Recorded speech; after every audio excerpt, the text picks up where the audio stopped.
گفتگو میں دوبارہ خوش آمدید. اس گفتگو میں اختلاف رائے سامنے آ رہا ہے، لیکن آسمہ جہانگیر صاحبہ کا یہ کہنا ہے کہ حکومت کو سپریم کورٹ کی ججمنٹ پر عمل درآمد تو کرنا ہی ہے، اس کے علاوہ کوئی راستہ نہیں. طارق محمود صاحب، اب سلمان فاروقی صاحب بھی آج کورٹ میں پیش ہو گئے، رحمان ملک صاحب لاہور ہائی کورٹ چلے گئے، اس سے پہلے بابر وان صاحب بھی پیش ہو گئے. تو اگر منسٹرز اسی طریقے سے کورٹ میں جا کے پیش ہوتے رہیں تو کیا آپ نہیں سمجھتے کہ مسائل سارے حل ہو سکتے ہیں؟ سر دیکھیں، مسئلہ کوئی بھی نہیں. میں چھوٹی سی بات کروں، گزارش یہ ہے کہ آئین کو سب کو سپریم سمجھنا چاہیے. تمام پاورز وہاں سے ڈرائیو ہوتی ہیں، چاہے پارلیمنٹ ہو وہ یہ. اور دوسری بات ہے، دیکھیں یہ جو آئین میں مختلف اختیارات ہیں نا، آئین اصل میں روکتا ہے ٹکراؤ کو. تو اس کا مطلب یہ ہے کہ اگر ہر ادارہ اپنی حدود میں قائم کرے، اور جب میں ہر ادارے کی بات کر رہا ہوں ڈیفینیٹلی اس میں عدلیہ کی بات بھی ہو رہی ہے، تو یہ رکے گا.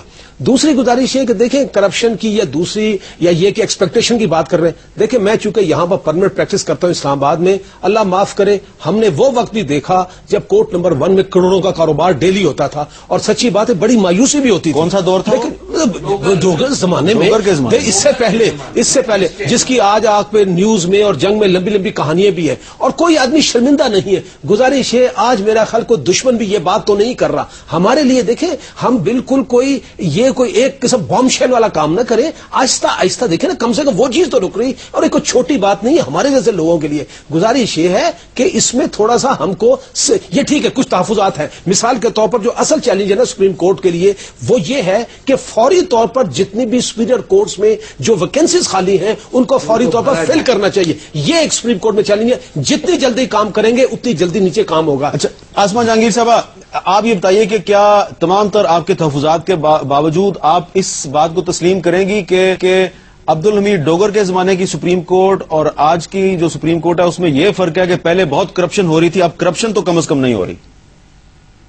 دیکھیں عبدالحمید ڈوگر کی عدالت کی آپ کیا بات کر رہے ہیں، وہ تو اتنی ڈسپیکیبل عدالت تھی اور سب کو پتا ہے. مگر ہم نے لڑائی اس لیے نہیں کی تھی جدوجہد کہ عبدالحمید بہت برے تھے، یہ تھوڑے سے بہتر ہو جائیں. اور معاف کیجئے گا، انٹیگریٹی میں ہر چیز آتی ہے. انٹیگریٹی میں وہ بھی چیز آتی ہے کہ آپ جب فیصلے دیتے ہیں وہ ایک امپارشل ابو بورڈ ہو کے دیں.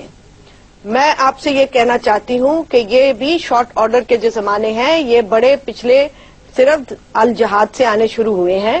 آسمہ جیلانی کیس ہوا تھا اور کیونکہ پیچیدہ بات تھی، حالانکہ 2 لوگ اریسٹڈ تھے، کورٹ نے کہا پوری ججمنٹ ہوگی کیونکہ سیٹلڈ لا کے اوپر نہیں ہم جا رہے ہیں.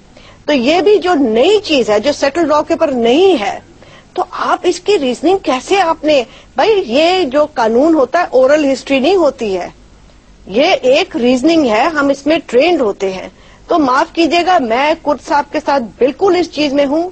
میں بہت ڈس اپوائنٹڈ ہوں، جوڈیشری کے رویے سے بھی ڈس اپوائنٹڈ ہوں، اور ان کے طریقہ کار ایک فیصلے سے بھی. اور جو فیصلہ آیا ہے میں اس فیصلے کو صحیح نہیں سمجھتی ہوں. آپ ڈس اپوائنٹڈ ہیں؟ مجھے اس فیصلے سے بڑے خدشات ہیں. اقبال حیدر صاحب، آسمہ جہانگیر صاحب ڈس اپوائنٹڈ ہیں؟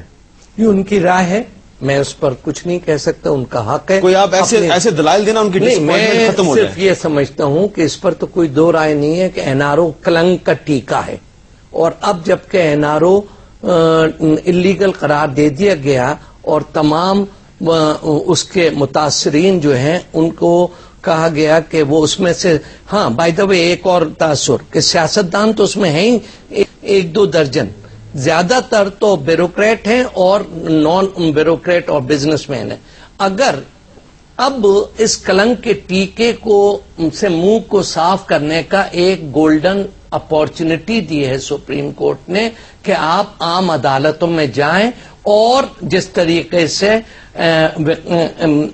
احمد مختار نے ایکویٹل لیا تھا، جس طریقے سے یوسف رضا گیلانی صاحب نے ایکویٹل لیا تھا، انہی عدالتوں سے آپ بھی ایکویٹل لے کر سرخرو ہوں. اچھا، یہ تو ان کے لیے ایک سنہرا موقع ہے کہ اس طرح کے بدنام زمانہ قانون کے تحت اپنا لبادہ پہنے یا اس سے فائدہ اٹھائیں جس کے بارے میں شک و شبہات زندگی بھر رہیں گے. آج اگر رحمان ملک صاحب عدالتوں سے اپنے آپ کو ایکوٹ کرا لیتے ہیں تو اس سے تو ان کی عزت افزائی ہوگی اور حکومت کی عزت افزائی ہوگی، حکومت کا وقار بہتر ہوگا. جی کچھ کہنا چاہ رہے ہیں؟ نہیں گزارش ہے، میں کہتا ہوں جی آسمہ جہانگیر صاحب کچھ کہنا چاہ رہی ہیں. جی میں کہہ رہی ہوں اگر اسی طرح عدالتیں چلتی رہیں تو شاید یہ اپنا رحمان ملک اکوٹ ہی ہو جائیں گے. جب پہلے یہ اتنی عدالتوں میں یہ جب اپوزیشن میں تھے اتنے سال لگ گئے کوئی کنوکٹ نہیں ہوا. اگر عدالتیں صحیح انڈیپینڈنٹ ہوں قانون جو ڈیو پروسیس پہ ہو تو شاید رحمان ملک صاحب نہیں ایکوٹ ہوں گے. اب اس حساب سے شاید ہو بھی جائیں گے. تو چلیں اس پہ تو ایگریمنٹ ہے آپ کا اقبال حیدر صاحب سے. بہت بہت شکریہ اقبال حیدر صاحب, طارق محمود صاحب, محترمہ آسمہ جہانگیر صاحبہ اور کوئٹہ میں علی احمد کر صاحب, آپ چاروں کا بہت بہت شکریہ. گفتگو جو ہوئی اس میں جیسا کہ جسٹس طارق صاحب نے بھی کہا اور اقبال حیدر صاحب نے بھی کہا کہ جب سپریم کورٹ کا ورڈکٹ آ جاتا ہے تو پھر وہ پبلک پراپرٹی ہوتا ہے, اس پر گفتگو ہو سکتی ہے, اختلاف رائے بھی ہو سکتا ہے. لیکن ایک بات بہت اہم کہی ہے آسمہ جہانگیر صاحبہ نے, جنہوں نے اختلاف رائے بھی کیا, لیکن انہوں نے یہ کہا ہے کہ حکومت کو سپریم کورٹ کا جو NRO کیس میں فیصلہ ہے اس پر عمل درآمد کرنا ہے. تمام تر اختلاف رائے کے باوجود انہوں نے یہ بات 2 مرتبہ کہی ہے, اور اس لحاظ سے اگر دیکھا جائے تو حکومت کے پاس کوئی دوسرا راستہ نہیں. اسے چاہیے کہ سپریم کورٹ کے اس فیصلے پر عمل درآمد کرے, اور اگر وہ نیک نیتی سے عمل درآمد کرے گی تو یقیناً نتائج وہی نکلیں گے جو کہ آج رحمان ملک صاحب کو ملے اور اس سے پہلے بابر اعوان صاحب کو بھی ملے. اگر ہم عدالتوں پر اعتماد کریں تو شاید ہمارے بہت سے مسائل حل ہو سکتے ہیں. حامد میر کو اجازت دیجیے, اللہ حافظ.